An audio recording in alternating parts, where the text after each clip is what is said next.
वंदे वेद मातरम।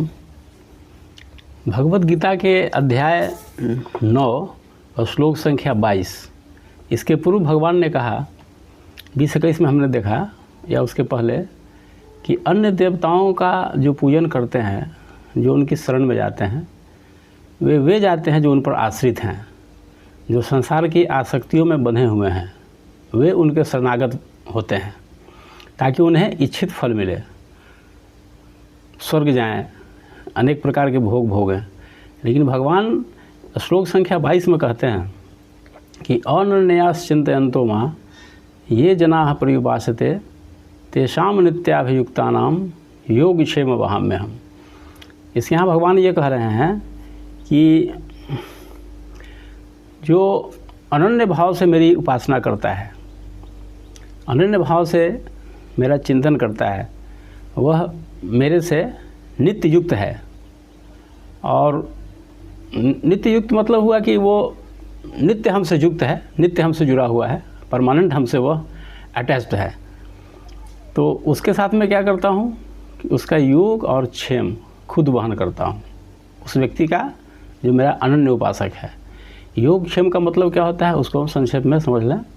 योग कहते हैं जो अप्राप्त है, मतलब भगवत प्राप्ति के मार्ग में जो साधन चाहिए और आपके पास नहीं है, उस अप्राप्त की प्राप्ति कराएंगे भगवान। और जो प्राप्त करा देंगे उसकी रक्षा भी करेंगे, उसको क्षेम कहा जाता है।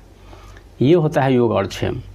तो ऐसे अनेक उदाहरण हैं, हजारों लाखों करोड़ों उदाहरण है कि भगवान ने अपने भक्तों की कितनी बड़ी सहायता की है, जो अन्य देवताओं के शरण में नहीं जाते हैं और अनन्य भाव से भगवान का चिंतन करते हैं।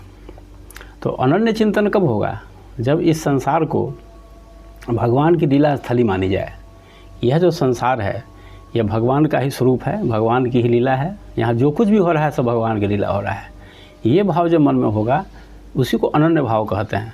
तो फिर जब भगवान के अलावा कुछ है ही नहीं तो फिर चिंतन किसका होगा? तो उस अवस्था में ही अनन्य भाव से चिंतन होता है कि उनके अलावा कोई दूसरा कोई है ही नहीं, संसार में कोई नहीं है। और एक ऐसा भी समय आता है जब उसका भी चिंतन बंद हो जाता है, वो चिंतन से भी परे हो जाता है। जैसे उदाहरण है कि हमारे जिनको हम अपना सगे संबंधी मानते हैं, माता है, पिता है, भाई बहन है, ये हमारे पिता हैं या ये हमारे पति हैं, ये हमारी पत्नी है, ये हमारा पुत्र है, पुत्री है, उसके नाम का माला नहीं जपना पड़ता है ताकि अभ्यास हो कि हमको मानने का कि ये हमारे पिता हैं, ये हमारे संबंधी हैं। एक वो अंतःकरण में बैठ जाता है कि ये हमारे पिता हैं, ये हमारे पति हैं, ये हमारे पुत्र पुत्री हैं। फिर उसके लिए जपना नहीं पड़ता है। जपना मतलब क्या हुआ? अभ्यास करना हुआ। तो भगवान है, ये इसका भी चिंतन नहीं करना है। वह स्वतः हो जाता है कि आपके अंतःकरण में वह बैठ गया है कि ईश्वर हैं, ईश्वर के अलावा इस संसार में कुछ नहीं है। ये चिंतन भी नहीं किया जाता है, चिंतन के ऊपर का ये स्टेज है। तो ये सबसे ऊंचा स्टेज है। तो यही यहाँ होता है। तो यही भगवान यहाँ कह रहे हैं कि उस स्टेज में जब चले जाइएगा तो फिर चिंतन बंद हो जाएगा। तो भगवान कितना आश्वासन देते हैं अपने भक्तों को, ये देखिए कि उसका योग क्षेम खुद वहन करते हैं। इससे बड़ी बात क्या होती है? लोग छोटे छोटे कामनाओं को लेकर अन्य देवी देवताओं के शरण में जाते हैं। क्या करेंगे? वो बहुत खुश होंगे तो अपना लोक देंगे, वो भी नासवान है, तो फ़ायदा क्या हुआ? और भगवान जब प्रसन्न हो जाएंगे तो फिर आपका योग क्षेम जो आपको चाहिए सब कुछ वहन करेंगे आपका। इस विश्वास के साथ हमको भगवान के प्रति समर्पण का भाव रखना चाहिए मन में। आज इतना ही, धन्यवाद।